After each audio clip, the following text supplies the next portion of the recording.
Connie Jackson Walker is a third-generation homeowner in the city's Point Breeze section. That is what they call, quote unquote, the American dream. That's something that you look forward to when you're younger. She wants her 4 kids ages 13 to 24 to be able to also own their own homes. My thought as a parent is I'm afraid they won't be able to buy into the neighborhood where they grew up in. Property values in the zip code where Walker's Point Breeze house is located have skyrocketed, going from $237,000 median to $387,000 in the last decade. It's one of the reasons City Council launched an affordable and workforce housing homeownership initiative in 2014. A strategy that allowed basically publicly owned land to be the subsidy that would get those numbers down to make this affordable for workforce housing. Workforce housing was meant for cops, teachers, nurses, and people with jobs that make too much money to be in subsidized housing, but not enough to afford buying a home in gentrifying neighborhoods. The city would give developers land for a nominal fee, usually $1 each.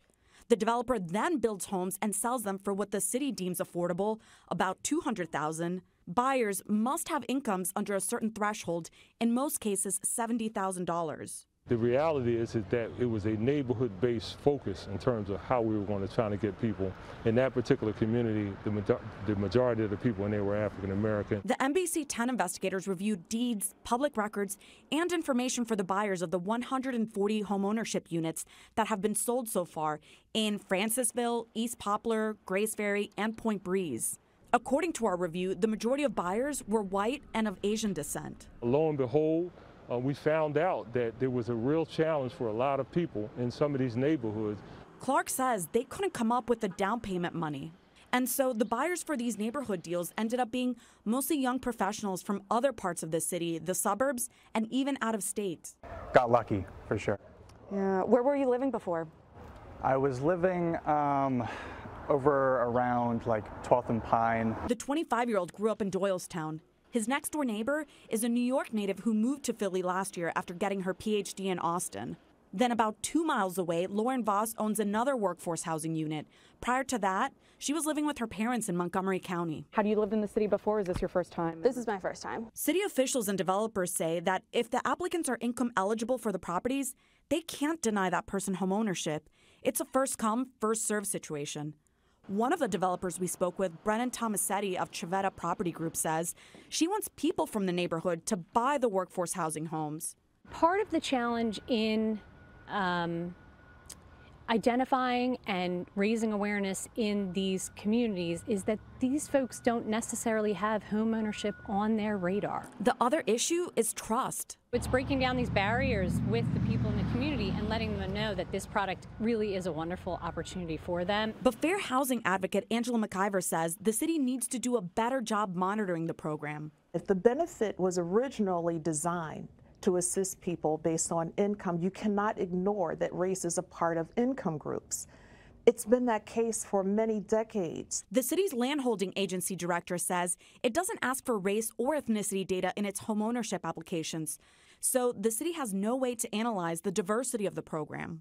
We do not ask, so there's no chance that we will violate any fair housing laws. While HUD and the Philadelphia Housing Authority can collect race and ethnicity data, Pennsylvania's Human Relations Act prohibits that.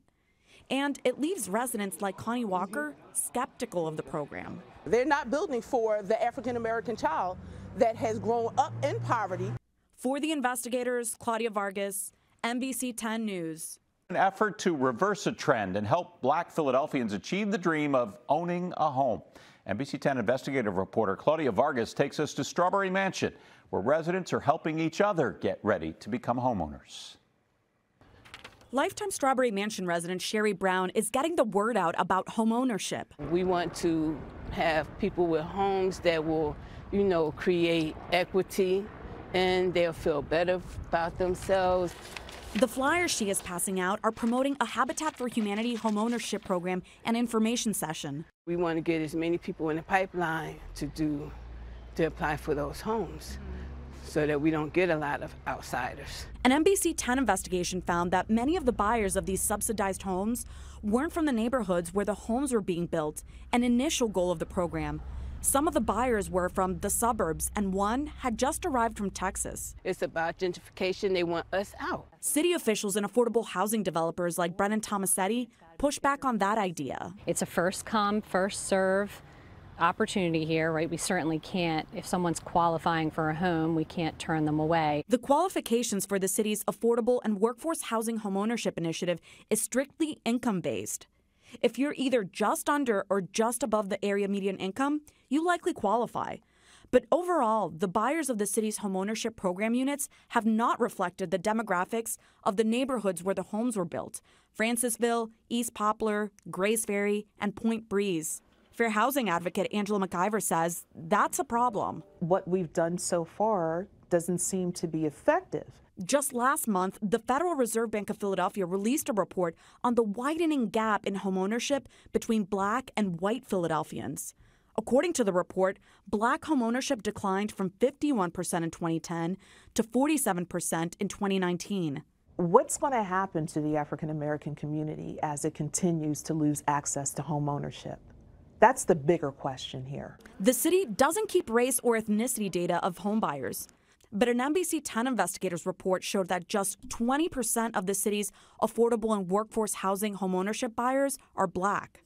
That's where the Strawberry Mansion Community Development Corporation is trying to step up. We do a series of workshops where we teach them about financial literacy, where you're learning, like I said, budgeting, credit repair, credit management, credit maintenance. The hope is that when the next opportunity comes up for homeownership, Strawberry Mansion residents have their finances in order to make the American dream happen. I know that there are Black families who are so deserving of these opportunities. It's just making sure we make the connection. We want to be the people from Strawberry Mansion to be some of the first ones to be able to purchase those homes. For the investigators, Claudia Vargas, NBC10 News.